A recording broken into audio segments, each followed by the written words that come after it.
everybody, how's it going? It's a Daily Shooter, and it's time for my review of the 50/50 survival knife from First Edge USA.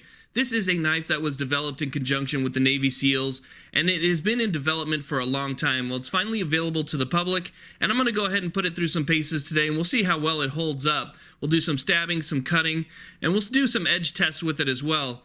Now, this knife is a beast. It is nearly 1/4 of an inch thick. It is overall length of 11¼ inches, and its blade length is over 5 inches. It's made of L-Max steel, which has a Rockwell hardness of 60 to 61, and it has G10 handles. Very nice coating, a very nice, well-balanced knife, and you do get the feeling when you hold it in your hand that it is a quality tool. Now, you can see it also has a pommel, a glass breaker, and a spot for a lanyard hole, and it comes with a really nice Kydex sheath. Now, this Kydex sheath was actually developed again in conjunction with the Navy SEALs, who wanted something that could withstand the colder, more frigid temperatures. So basically what they did is they added a drain hole at the bottom. You can see the drain hole right there. And instead of just having two pieces of Kydex put together, the Kydex is actually formed. You'll see that it's sandwiched in between there is a metal or steel liner. So basically that steel liner keeps the Kydex separated from each other and is supposed to help prevent from cracking in those frigid, cold temperatures.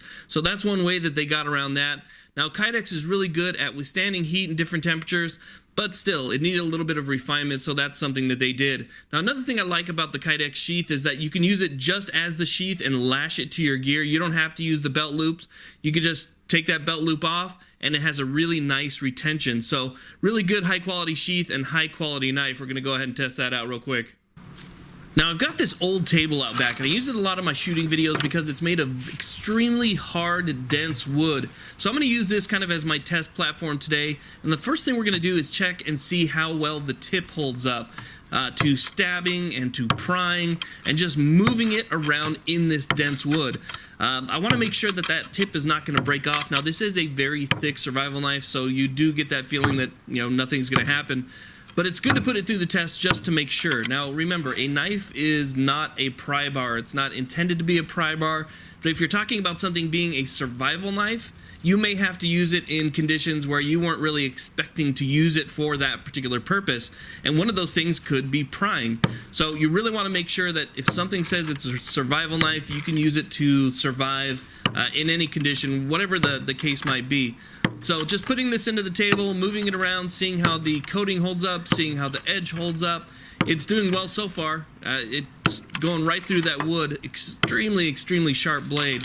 So I'll just keep kind of pounding away at this and then prying a little bit harder than we were before. Now I'm only getting, once I stab it, I'm getting maybe 1/4 of an inch into the table, maybe a little bit more than that. But you can see it just pries up the wood, no problem. The blade doesn't bend at all. It doesn't seem like it's going to give. And even though it has a high Rockwell hardness of 60 to 61, it still holds up really well. It's not brittle whatsoever. So you can see right there a little bit of polish to the coating, but for the most part, that's really all there is to it. Now, I probably stabbed the table about 1,000 times with this knife before this video is over. Obviously, I can't roll it all in because it would just make the video too long, but I wanted to show you guys from my perspective kind of what it looks like. I'm just digging out the table and seeing what I can do with that tip, really just actually trying to get it to break, but not also trying to get the tip to break, but also seeing how well the edge stands up. We'll take another close-up look at the knife because I wanted to show you guys some of the finer details. You can see the glass breaker / pommel on the back there, the lanyard hole. Everything is built into the full tang construction. Now, another thing I really like about this knife is the fact that it's super, super grippy. Those G10 handles with the checkering that's on them, they have a really nice grip. So if you have hands that are wet or maybe bloody, whatever the case might be, you can still get a really nice positive hold on it. Now, one of the things that really gets the blade to dull is when metal contacts metal. So I'm just going to kind of stab this, whack at it. This is an old coffee can that I'd used in the past, and I want to see how well the edge holds up. So we're going to go ahead and we're going to smash through this coffee can, because one of the things a survival knife might need to do is open up old cans. It may seem like something that's completely remedial, but when it comes to survival, you're going to need a knife that can open up a can if you find one, or maybe just, you know, get into something that you need to eat. If you don't have a tool that'll get into a can, you have food that is pretty much unusable.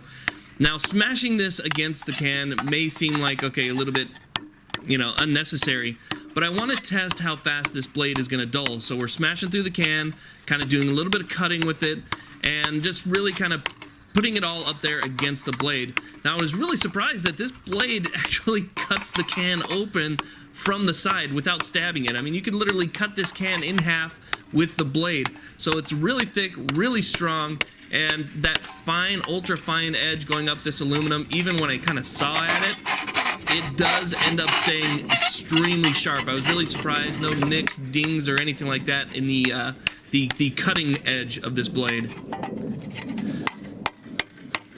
Now, I did a lot of smashing and cutting with this blade, and you can see right there that it held up really well. Just a little bit of scratching on the coating itself, but otherwise the cutting surface is in perfect condition. Now that I've worked that Elmax steel on that coffee can for about 5 minutes, I want to start processing some wood, because to me this is one of the most important parts of a survival knife. Being able to process wood means shelter, it means fire, it means defensive tools, it means hunting tools. So being able to process wood is extremely important, even if the blade starts to get a little bit dull. What I was really surprised about was it's not dull whatsoever. Even after everything I've done to the blade on that coffee can, it's still extremely sharp, and I can process wood no problem with it. I'll do some finer tasks after this. The other thing that kind of lends itself to being a good survival knife is the fact that it is kind of heavy. It is over a pound, and that gives you that extra force. So even dense wood like this, it really helps you get that extra swing you need to cut into the wood. Now that I've done some chopping, cutting, and stabbing, I want to see how well this works on some of the finer tasks. I wanted to wait for this one till kind of the end, because it really shows how sharp the knife is after all of that. And yes, it still does fine tasks, no problem. You can see right there that I am cutting with the grain, but the knife is still sharp enough to make kindling, to get very fine pieces off that wood with really minimal effort. So that Elmax steel has held up really nicely. It's a good sharp blade, and it really does just make an easy task of cutting fine pieces off of this 2x4. So after everything I put it through, I'm really, really impressed.